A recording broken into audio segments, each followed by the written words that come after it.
In this video, you will learn about how European countries such as Britain and France conquered much of Africa, including Algeria, Tunisia, Egypt, and Sudan, and the victories and hardships they faced.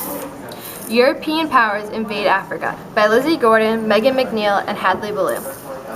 During the 1830s, France invaded and conquered Algeria, costing both sides enormous casualties. After gaining control, the French government recommended that Europeans settle in Algeria. 1 million Europeans took the French government's advice and settled on the coast of Algeria. In the late 1800s, the French quickly took over Tunisia in order to maintain power over Britain. France also gained control of West and Central Africa, and at its height, the French Empire in Africa was as large as the United States. Britain had control of less area in Africa than France, but the land in which they controlled was more heavily populated and rich in resources. The land that they controlled included Egypt and Sudan. In South Africa, descendants of Dutch settlers named Boers fought with Britain.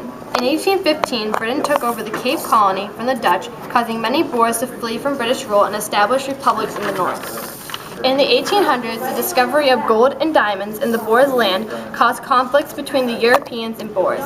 This conflict eventually sparked the Boer War. The Boer War lasted from 1899 to 1902 and involved gruesome fighting.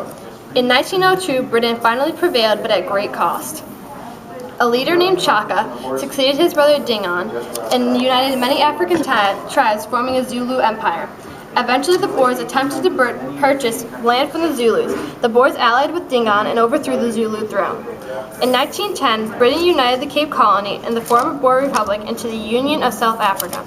They established a new constitution that set up a government that had a good foundation. This government lasted until 1993.